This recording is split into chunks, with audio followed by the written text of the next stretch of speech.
بسم اللہ الرحمن الرحیم۔ اللہ تبارک و تعالیٰ کے پاکیزہ نام سے ابتدا کرتے ہیں جو بہت مہربان نہایت رحم والا ہے۔ الحمدللہ حدیث نمبر 442 چل رہی تھی اور راوی ہیں حضرت ابو ہریرہ رضی اللہ تعالی عنہ۔ بیان کرتے ہیں کہ میں نے 70 اصحاب صفہ کو دیکھا، ان میں سے کوئی شخص ایسا نہ تھا جس کے پاس اوپر کے بدن کو ڈھانپنے والی چادر ہو، یا تو تہبند ہوتا تھا یا پورے بدن پر اوڑھنے والی ایک ہی چادر ہوتی تھی۔ وہ اس چادر کو اپنی گردن میں باندھ لیتے تھے، اس کے دونوں کنارے، پس بعض کی چادر نصف پنڈلیوں تک پہنچتی اور بعض کی ٹخنوں تک، پھر وہ اس چادر کو اپنے ہاتھ سے سمیٹ لیتے تھے تاکہ ان کا ستر نہ کھل جائے۔ تو اس پر ہم کلام کر رہے تھے کہ یہ دراصل وہ اولاً اسٹوڈنٹس تھے اسلام کے جنہوں نے باقاعدہ اپنی زندگیوں کو علم دین سیکھنے کے لیے اور سکھانے کے لیے وقف کر دیا تھا۔ ان پر شفقت سرکار کی یہ تھی کہ انہیں باقاعدہ مسجد میں رہنے کے لیے ایک جگہ فراہم کر دی گئی تھی، ایک چبوترا بنا دیا گیا تھا جس کو عربی میں صفہ کہتے ہیں، تو یہ اصحاب صفہ کہلاتے تھے، یعنی چبوترے والے۔ اس سے جو دینی مدارس میں ہاسٹلز میں بچے رہتے ہیں اور مسلسل رات دن وہیں پر علم سیکھتے ہیں اور بعد میں پھر سکھاتے بھی ہیں، ان کی اصل ثابت ہوتی ہے۔ اور رحمت کونین صلی اللہ علیہ وسلم اکثر ان اصحاب صفہ کے پاس آ کر بیٹھتے تھے اور ان کو علم سکھاتے تھے، بڑا پیار کرتے تھے، محبت کرتے تھے۔ اور کبھی ایسا نہیں ہوا کہ صحابہ کرام علیہم رضوان نے ان کی امداد کی ہوں، چاہے وہ زکوٰۃ کے ذریعے ہے، صدقات کے ذریعے ہے، دیگر ڈونیشنز وغیرہ دیتے تھے کہ لباس دے دیا، کچھ دے دیا، تو ان کو کبھی حقارت کی نگاہ سے دیکھا ہو، کبھی ان سے ہاتھ ملانا پسند نہ کیا ہو، ان پہ طنز کر دیا ہو یا ان کو ڈانٹا ڈپٹا ہو کہ جاؤ جی دنیا کی کچھ چیز بھی کماؤ، بالکل بھی نہیں۔ بلکہ میں آپ کو ایک حیرت انگیز حدیث سناتا ہوں۔ ایک کاتب وحی تھے، نبی کریم صلی اللہ علیہ وسلم کی صحبت میں رہتے تھے، وحی لکھتے تھے، یہ مشکات کے اندر موجود ہے۔ تو ایک دفعہ ان کے بھائی آئے، عرض کیا رسول اللہ صلی اللہ علیہ وسلم یہ آپ کے پاس رہتے ہیں اور کتابت کرتے رہتے ہیں، وحی لکھتے رہتے ہیں، ان سے کہیں کچھ مال بھی کمائیں۔ تو رحمت کونین صلی اللہ علیہ وسلم نے ارشاد فرمایا کہ جو کچھ اللہ تبارک و تعالیٰ تمہیں عطا فرما رہا ہے ہو سکتا ہے کہ یہ اس خدمت کا بدلہ ہو۔ یعنی سرکار نے واضح فرمایا کہ یہ جو اس وقت اللہ کے رسول کی خدمت کر رہا ہے، دین کی خدمت کر رہا ہے، یہ کاتب وحی ہیں، لکھتے ہیں تو دوسروں تک پہنچاتے ہیں، تو یہ بہت بڑی خدمت ہے۔ اور بعض اوقات جب انسان اس طرح دینی خدمت کے لیے اپنے آپ کو وقف کر دیتا ہے تو اللہ تعالیٰ اس کا رزق اور اس کا مال کسی اور کو عطا کرتا ہے اور پھر اس کو توفیق دیتا ہے کہ اس مال کو یہاں تک پہنچائے۔ جیسے سرکار نے ان کو سمجھایا کہ جو تمہیں مل رہا ہے نا، یہ ہو سکتا ہے اس کی برکت سے تمہیں اللہ تعالیٰ دے رہا ہو، گویا کہ جو تم اس کو لا کر دیتے ہو اپنے بھائی کو، یہ اسی کا ہے جو اللہ نے تمہیں دیا ہے اور یہاں تک پہنچایا ہے۔ تو بس ہم یہی آپ کو سمجھا رہے تھے کہ اگر آپ کسی دینی شخص کی مدد کرتے ہیں، خصوصاً طلباء وغیرہ کی فنڈنگ کرتے ہیں، آپ ڈونیشن دیتے ہیں، تو ہرگز یہ نہ سمجھیں کہ ہم ان پر احسان کر رہے ہیں، بلکہ یوں سمجھیے کہ انہوں نے اپنے آپ کو وقف کیا تھا اور ان کے لیے اللہ نے کچھ روزی مخصوص بھی کی تھی۔ اب چونکہ وہ قصب معاش تو کر نہیں رہے تھے، تو اللہ تعالیٰ نے پھر ان کی وہ روزی ہمیں عطا فرما دی اور ہمیں حکم دیا کہ ان کی روزی امانت ان تک پہنچاؤ۔ اب جب ہم پہنچا رہے ہیں، اس خدمت کا ہمیں بھی بدلہ ملے گا کہ اللہ تعالیٰ ہماری اس خدمت کو ضائع نہیں فرمائے گا، بلکہ اس کے بدلے میں ہمارے گناہوں کا کفارہ ہوگا، نیکیوں میں اضافہ ہوگا، درجات کی بلندی کا سامان ہوگا، اور اللہ تبارک و تعالیٰ ہمیں مزید آگے کرے گا اور ترقی عطا فرمائے گا۔ اس لیے ہماری بعض لوگ ہم سے پوچھتے ہیں مفتی صاحب کیا خرچ کریں اور کہاں خرچ کریں؟ میں کہتا ہوں کہ جتنا اللہ نے استطاعت دی ہے وہ خرچ کریں، اور کوشش کریں کہ جو اچھے پڑھنے والے ذہین دینی طالب علم ہیں، جو واقعی مخلص ہو کے پڑھ رہے ہیں، مسجد کی امامت، خطابت یا مال ان کا مطمع نظر نہیں ہے، بلکہ دین کی بڑی خدمت ان کے پیش نظر ہے، ان کی آپ خدمت کریں، آپ کے لیے ثواب جاریہ بھی ہوگا، اور اس طریقے سے وہ یکسوئی کے ساتھ علم سیکھ کر دین کی مزید تقویت و ترقی کا سبب بھی بنیں گے۔ ایک بات تو یہ، دوسرے یہ ہے کہ اب میں ان دینی طالب علموں کو اور اسی طرح ہمارے وہ مسلمان بھائی بہن جو نیک عمل کرتے ہیں، گناہوں سے بچتے ہیں، لیکن پھر بھی اللہ تعالیٰ کی طرف سے آزمائشوں میں مبتلا رہتے ہیں، ان کی توجہ چاہتا ہوں۔ پہلے دینی طالب علموں کی لے لیں کہ ہمارے دینی طالب علم بعض اوقات احساس کمتری کا شکار ہوتے ہیں اور وہ سوچتے ہیں کہ اگر ہم دنیا کی طرف ہوتے تو افسر بن جاتے، یہ ہو جاتا، وہ ہو جاتا، ہم دارالعلوموں میں پڑھ رہے ہیں خالی اور دین قال اللہ قال رسول کہہ رہے ہیں، تو یہ کوئی معمولی چیز نہیں ہے۔ دیکھیں اللہ تعالیٰ کے نبی کے یہ جو صحابہ تھے، انہوں نے اپنی زندگیاں اسی کام کے لیے وقف کی تھی، اور اگر آپ بالفرض اس کام میں وقف ہو جانے کی بنا پر ظاہری اعتبار سے دنیا کی دوڑ سے پیچھے بھی رہ گئے ہیں تو کوئی احساس کمتری بیدار کرنے کی ضرورت نہیں ہے۔ آپ دنیا میں مال کمانے کے لیے یا دنیا کی دوڑ میں آگے بڑھنے کے لیے پیدا نہیں کیے گئے ہیں، آپ کو تو آخرت بنانے کے لیے پیدا کیا گیا ہے، یہ دنیا میں آمد کا مقصد ہے۔ ہاں یہ ضرور ہے کہ ہم ترغیب دیتے ہیں، اور میں اپنے تمام اسٹوڈنٹس کو کہتا ہوں کہ دنیاوی تعلیم بھی اچھی حاصل کریں، دینی تعلیم بھی حاصل کریں، اور اگر پاسبل ہو آپ دنیاوی لحاظ سے اچھی جاب کریں، کاروبار کریں، اور دین صرف اللہ کی رضا کی خاطر پڑھائیں اگر یہ ہو سکتا ہے تو۔ اور ایسے ہمارے اسٹوڈنٹس ہیں، میں آپ کو ترغیب عرض کر رہا ہوں کہ جو باقاعدہ ماشاءاللہ جاب بھی کرتے ہیں، نوکریاں بھی کرتے ہیں، کاروبار کرتے ہیں، اور پھر وہ آ کے پڑھتے پڑھاتے بھی ہیں۔ بلکہ بعض ہمارے ٹیچرز ایسے ہیں جو مطلب ماشاءاللہ کاروبار کرتے ہیں اور آ کے مفت میں پڑھاتے ہیں طالب علموں کو، دینی وقت دیتے ہیں اپنا 2 گھنٹے 4 گھنٹے کہ صرف ہم اللہ کے لیے پڑھائیں گے۔ یہ جذبہ منتقل کرنے کی ضرورت ہے، اور یہ انشاءاللہ اچھی سوچ کے ساتھ منتقل ہو بھی سکتا ہے، لوگ قبول بھی کرتے ہیں، اس کی برکات بھی آپ معاشرے میں دیکھیں گے۔ لہٰذا دینی طالب علم کو چاہیے جو علم سیکھ رہا ہے وہ بالکل احساس کمتری کا شکار نہ ہو، آپ صحابہ کرام کی سنت پر عمل پیرا ہے، لیکن ہم آپ کو ضرور یہ ترغیب دیں گے کہ آپ ایسا نہ کریں کہ آپ دنیاوی تعلیم بالکل بھی حاصل نہ کریں، چھوڑ دیں، اس کو معمولی سمجھیں، اور اسی طریقے سے آپ مطلب کوئی اچھی آپ کو جاب ملنے والی ہے، مثال کے طور پہ آپ پڑھائی کے ساتھ ساتھ وہ کر سکتے ہیں، یا کوئی سائڈ بزنس آپ کر سکتے ہیں، لیکن آپ نہیں کرتے ہیں، یہ مناسب نہیں ہے۔ ہم گزارش یہی کریں گے، جو ہمارے مذہب ہمیں تعلیم دیتا ہے وہ یہی ہے کہ جو اگر اپنے ہاتھ سے کما سکتا ہو اور پھر دین کی خدمت کر سکتا ہو، یہ بہت اچھا ہے، تو آپ دنیاوی تعلیم بھی حاصل کریں۔ اور ہم تو یہ کہتے ہیں کہ آج وہ عالم دین اس معاشرے میں اعتماد کے ساتھ اور بڑے پیمانے پہ کام کر سکتا ہے جو دینی اور دنیاوی دونوں طرح کے علوم سے مزین ہو۔ تو خلاصہ کلام یہ ہے کہ آپ علم بھی سیکھیں، دینی بھی دنیاوی، اور اگر سائڈ بزنس کر کے اپنا ذریعہ معاش حاصل کر سکتے ہو یہ بیسٹ ہے، آپ جاب کر سکتے ہو اور پھر دین کی خدمت بھی کر سکتے ہو، یہ بہت اچھی بات ہے۔ لیکن اگر ایسا کچھ نہیں کر سکتے ہیں تو بہرحال پھر احساس کمتری کا شکار ہونے کی ضرورت نہیں ہے کہ جی دنیاوی دوڑ میں ہم پیچھے رہ گئے تو دین سیکھنے کا کیا فائدہ ہوا، یا آپ یہ ذہن بنائیں کہ چلو جی ہم نے تو جیسے تیسے وقت گزار لیا ہے، اپنی اولاد کو اس طرف نہیں آنے دیں گے۔ مجھے ایسا بھی سنا ہے میں نے بہت سے لوگوں سے کہ نہیں جی ہم اپنی اولاد کو نہیں آنے دیں گے۔ ارے کیوں نہیں آنے دیں گے؟ جو عزت، جو مقام، جو وقار اللہ نے آپ کو اس دین کی برکت سے دیا، آپ کیوں نہیں چاہتے کہ آپ کی اولاد کو ملے؟ اور کیوں آپ نے دنیا کو سب کچھ سمجھا؟ کیا آخرت نہیں ہے؟ جب آپ یہاں سے وہاں پہنچیں گے اور آپ کو بڑے بڑے انعامات مل رہے ہوں گے، اللہ تعالیٰ آپ کو شفاعت کا اذن دے رہا ہوگا، سرکار آپ کو اپنے گروپ میں، علماء گروپ میں قریب کریں گے، تو کیا پھر اس وقت آپ کے دل میں حسرت پیدا نہیں ہوگی کہ افسوس میں نے اپنی اولاد کو کیوں محروم رکھا،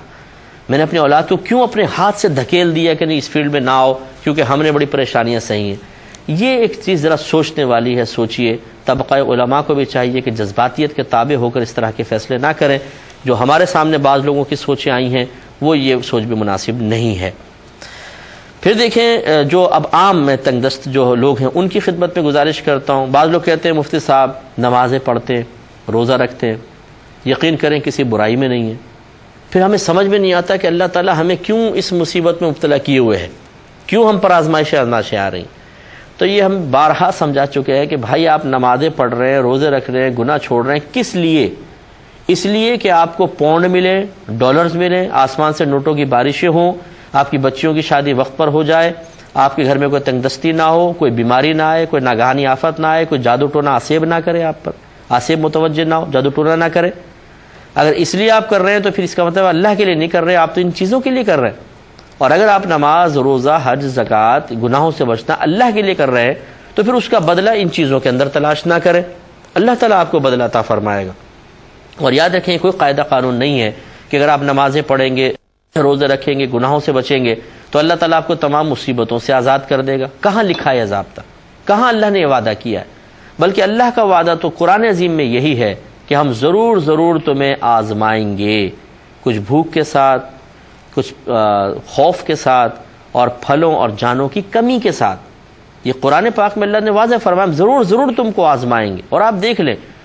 کہ جتنے انبیاء علیہ السلام ہیں وہ آپ سے زیادہ نیک ہیں، آپ سے بڑے مقام کے مرتبے کے حامل ہیں، گناہ تو ان کے پاس پھٹک نہیں سکتا کہ وہ معصوم ہیں، کیا وہ آزمائش میں مبتلا نہیں کیے گئے ہیں؟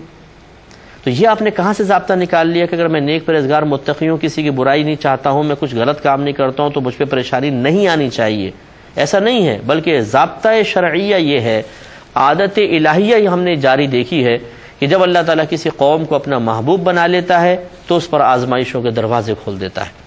پریشانیاں دیتا ہے، آزمائشیں دیتا ہے۔ یہ اس کی محبت کا ایک انداز ہے جس کو ہمیں سمجھنا چاہیے۔ سب سے زیادہ آزمائش میں سرکار نے فرمایا صلی اللہ علیہ وسلم، سب سے زیادہ آزمائش میں انبیاء علیہم السلام مبتلا کیے جاتے ہیں، پھر جو ان سے قریب ہیں، پھر جو ان سے قریب ہیں، پھر جو ان سے قریب ہیں۔ معلوم یہ ہوا کہ سب سے زیادہ آزمائش نبیوں پر آئی ہے، اور اس کے بعد پھر جو ان کے قریب رہنے والے جو ہوتے تھے، پہلے حواری، پھر ہمارے ہاں صحابہ، پھر ان کے بعد اولیاء اعظام، علماء، فقہاء، مفتیان کرام، جو اللہ سے قریب ہے، اس کے رسول سے قریب ہے، ان پہ اتنی ہی زیادہ آزمائشیں آتی رہیں گی۔ لہٰذا میرے پیارے بھائیوں اور بہنوں، ایسے بھائی بہن جو کسی ٹینشن میں مبتلا ہیں، طویل بیماری میں ہیں، تنگ دستی کے اندر ہیں، یہ ذہن مت بنائیے کہ ہمارے نیک اعمال کا بدلہ یہ ہونا چاہیے تھا کہ یہ تمام چیزیں ہمارے پاس نہ ہوں۔ نیک عمل ایک الگ آپ کی ڈیوٹی ہے، وہ تو کرنا ہی کرنا ہے، اور یہ آپ کا ایک امتحان ہے جو علیحدہ ہونا ہی ہونا ہے، وہ چھوڑیں گے نہیں اور اس پہ شکوہ نہیں کریں گے۔ جس طرح ہمارا رب ہمیں اپنے حالت میں رکھنا چاہے، ہم اس کی رضا پر راضی ہیں۔ دیکھیے، اگر ماں باپ ہیں، مختلف گھروں کے اندر ماں باپ اپنی اولاد کو مختلف طریقوں سے رکھتے ہیں، جو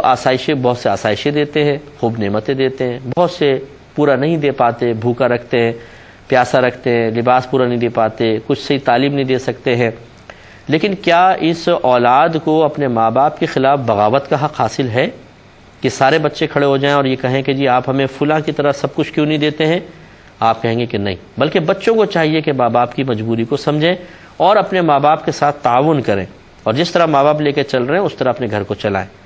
یہاں صورتحال یہ کہ اللہ تعالیٰ کوئی محتاج نہیں ہے، لیکن اس نے ایک وعدہ فرما لیا ہے کہ وہ ہمیں آزمائے گا۔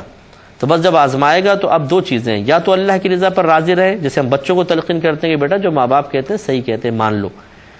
ہم اطاعت کریں، سر جھکا کر رکھیں، جیسے ہمارا رب رکھنا چاہے رکھیں۔ ہاں یہ الگ بات ہے کہ ہم دعا کر سکتے ہیں، ہم تدبیر اختیار کر سکتے ہیں، کوشش کر سکتے ہیں، یہ کوئی منع بھی نہیں ہے۔ اور یا پھر ہم یہ کریں کہ اللہ میں بغاوت اٹھا لیں اور اللہ سے مقابلہ شروع کر دیں، تو کیا آپ اس کو صحیح کہیں گے کہ ایک اولاد اپنے ماں باپ کے خلاف اٹھ کھڑی ہو کہ ماں باپ نے ان کو اگر اچھا نہیں پڑھا سکیں، اچھا نہیں کھلا سکیں، اچھا نہیں پلا سکیں، تو وہ ان کے سینے پر چڑھ کر بولے تم نے ہمیں دیا ہی کیا ہے، تم نے ساری زندگی ہمیں عذاب میں مبتلا کیا ہے، اور یہ اور وہ، کیا ایسا کہنا مناسب ہے؟ یقینی سی بات ہے کہ نہیں۔ تو اللہ تعالیٰ محتاج نہیں ہے، ماں باپ کی طرح محتاج نہیں ہے، وہ ہر چیز دینے پہ قدرت رکھتا ہے، لیکن وہ آزماتا ہے۔ اور دیکھیں وہ بڑا بے نیاز ہے۔ اللہ تبارک و تعالیٰ کو اپنے اوپر قیاس نہ کریں، وہ فیلنگ سے پاک و صاف ہے، وہ کیفیات سے پاک و صاف ہے، وہ کسی چیز کا اثر قبول کرنے سے پاک و صاف ہے۔ اگر اثر قبول کرتا رہا تو کسی کافر کو ایک گھونٹ پانی نہ دیتا، کیونکہ ہم دشمن کو ایک لقمہ نہیں دینا چاہتے، دشمن کا ہنسنا ہمیں زہر لگتا ہے، ہم چاہتے ہیں اس کو آگ میں جلا دیں، گولی مار دیں اس کے دماغ میں، لیکن یہ ہنس کیسے رہا ہے میرے سامنے۔ اگر اللہ تعالیٰ فیلنگز کے تابع ہوتا تو کسی کافر کو ایک گھونٹ پانی بھی نہ دیتا، وہ جذباتیت سے، فیلنگ سے بالکل پاک و صاف ہے۔ معلوم ہوا کہ جب دشمن کو کھلا رہا ہے تو آپ تو اس کے دوست ہیں، اگر آپ کو تنگ دستی میں مبتلا کر رہا ہے تو اس کا مطلب یہ ہے کہ وہ اس کے اپنے فیصلے ہیں، اپنے ارادے ہیں، وہ کسی جذباتیت کے تابع ہو کے، خواہشات کے تابع ہو کے، کیفیات کے تابع ہو کر یہ فیصلے نہیں کر رہا ہے، تو اس نے اپنے ذمہ کرم پر بس یہ لے لیا ہے، وہ امتحان لے گا۔ اور میں اکثر سمجھاتا ہوں کہ اگر آپ ایگزامینیشن ہال میں جاتے ہیں، طالب علم میں 100-150 بیٹھے ہوئے ہیں، پیپر آیا، اب وہ کہتے ہیں جی یہ پیپر ہمیں پسند نہیں آیا، ہماری مرضی کا پیپر دو، ہم تو نہیں دیتے اس کو، یہ سوال بڑا مشکل دے دیا، یہ کہاں سے لیا، یہ کہاں سے لیا، کہاں سے لیا، میری مرضی کا پیپر دو، تب دوں گا ورنہ نہیں دوں گا۔ کیا یہ صحیح کر رہا ہے؟ آپ کہیں گے کہ نہیں۔ آپ یہاں امتحان گاہ میں بیٹھے ہوئے ہیں، اب آپ کی مرضی نہیں چلے گی، جو پیپر بن کر آئے گا اس کے مطابق دینا پڑے گا، صحیح دو گے پاس ہوگے، نہیں ہوگے تو فیل ہو جاؤ گے۔ اسی طریقے سے جب اللہ نے دنیا میں بھیج دیا اور یہ ایگزامینیشن ہال ہے سمجھ لیجئے، تو بس پھر ہمیں اللہ کی مرضی کے مطابق ہی چلنا پڑے گا۔ اب یہ نہیں کہ یہ نہیں ہونا چاہیے، یہ ہونا چاہیے، ہم اللہ سے زیادہ حکمت سمجھتے ہیں، تو بس عاجزی انکساری کے ساتھ اگر آپ نمازیں پڑھتے ہیں جاری رکھیں، روزہ رکھیں، نمازیں پڑھیں، آپ گناہوں سے بچیں، یہ آپ کی ڈیوٹیز میں شامل ہے تو کرنا ہی کرنا ہے، اس کا اس سے کوئی تعلق نہیں ہے۔ اب یہ ہٹ گیا، اب آ جائیں گھر کے حالات خراب ہیں، تنگ دستی ہے، پریشانی ہے، دیگر چیزیں ہیں، یہ ایک اللہ کا امتحان ہے، اس امتحان کو اس عبادات کے ساتھ نہ ملائیں، اس کا کوئی تعلق نہیں ہے، یہ امتحان ہے۔ اب آپ فیصلہ کریں، باغی بننا ہے، اطاعت گزار بننا ہے۔ باغی بنیں گے تو یہ ایسا نہیں ہے کہ بغاوت کریں گے تو ساری پریشانیاں بھاگ جائیں گی، جو پریشانی رہنی ہے، لیکن اتنا ضرور ہوگا کہ آپ ثواب سے محروم ہو جائیں گے، ہو سکتا ہے ایمان بھی ضائع ہو جائے۔ لیکن اگر آپ اللہ کی رضا پر راضی رہیں گے، اگر تنگدستی دور نہیں بھی ہوئی، یہ کنفرم ہے کہ آپ کو آخرت میں بہت بڑا انعام ملے گا، اور اصل تو آخرت ہی ہے۔ تو یہ صحابہ کرام آپ دیکھیں، نیک ہیں، پرہیزگار ہیں، متقی ہیں، گناہوں سے بالکل محفوظ ہیں، معصوم نہیں لیکن محفوظ ہیں، نبی کریم صلی اللہ علیہ وسلم کے صحبت یافتہ ہے، لیکن کیا یہ اللہ کی بارگاہ میں شکوہ کر رہے ہیں کہ اللہ تعالیٰ ایک ہی چادر دی ہے تو نے، نیچے تہبند تک نہیں ہے، اوپر سے باندھ کے اس کو سمیٹ کر بیٹھنا پڑتا ہے کہ ہمارا ستر نہ کھل جائے، یہ تو نے ہمیں کیسے تنگدستی میں مبتلا کیا؟ ہم تیرے دین کی خدمت کر رہے ہیں، رات دن یہاں بیٹھ رہے ہیں، ہمیں کوئی انعام ہی نہیں مل رہا۔ کیا آپ نے ان صحابہ کی زبان سے کبھی کچھ ایسا سنا؟ نہیں، ان سے سیکھیے۔ اور میں گزارش کرتا ہوں کہ بتائیے، جو تنگدستی ان اصحاب صفہ پر ہے، کیا اتنی تنگدستی میں آپ مبتلا ہیں؟ ان کے پاس اپنا گھر نہیں، لباس پورا نہیں، کسی کے پاس جوتے ہیں تو ٹوٹے پھوٹے ہیں، اور دیگر ضروریات زندگی کا کیا سامان ہوگا آپ بتائیے، جو بیچارے وہاں پر رہ رہے ہیں، نہ کوئی بیگ ہے، نہ کچھ ہے، نہ کوئی خیمے ہیں، نہ کچھ ہے، اصحاب صفہ ہیں، وہ چبوترے پر ہیں۔ کیا آپ کو اللہ تعالیٰ نے ان سے زیادہ بظاہر مال نہیں دیا ہے؟ تو پھر سوچئے کہ آپ کے پاس تو ان سے زیادہ مال ہے، پھر بھی ہم شکوہ کر رہے ہیں، اور وہ اللہ تعالیٰ کی رضا کی خاطر ان تمام چیزوں کو برداشت کر رہے ہیں، صبر کر رہے ہیں، اور اللہ کے دین کی خدمت کر رہے ہیں۔ بھئی یہ ہے وہ نفوس قدسیہ کہ حقیقتاً میں صحیح کہتا ہوں کہ ان سے دین زندہ ہے۔ اگر ہم اور آپ، شاید ہو سکتا ہے کہ ہم ہوتے تو ہم ان تنگدستیوں سے پریشان ہو کے دین چھوڑ کے چلے جاتے،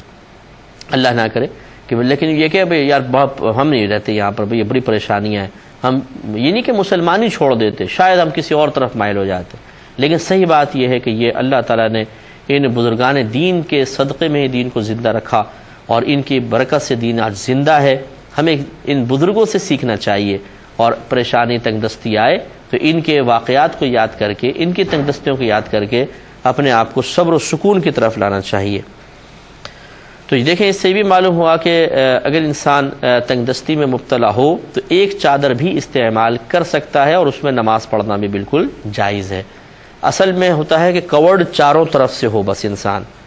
کورڈ چاروں طرف سے ہونا چاہیے کہ کوئی اگر سامنے سے دیکھے تو نگاہ نہ پڑے۔ تو اس طریقے سے ستر کا ڈھکنے کا مطلب یہی ہوتا ہے جیسے کہ صحابہ کرام کے ساتھ معاملہ تھا۔ اللہ تعالیٰ ہمیں سمجھنے کی توفیق عطا فرمائے۔ اگلے باب پر آتے ہیں، باب الصلاۃ اذا قدم من سفر، سفر سے آنے کے بعد نماز پڑھنے کا باب۔ ٹھیک ہے، اب چونکہ ٹائم کم ہے تو ہم انشاءاللہ نیکسٹ پروگرام میں اس سے آغاز کریں گے۔ اللہ تبارک و تعالیٰ سے دعا ہے کہ جو کچھ ہم نے اس پورے پروگرام میں سنا اس کو یاد رکھنے، دوسروں تک پہنچانے، اس پہ خود بھی عمل پیرا ہونے، دوسروں کی سوچ بدلنے کی کوشش کرنے کی توفیق عطا فرمائے، آمین۔ وآخر دعوانا ان الحمد للہ رب العالمین۔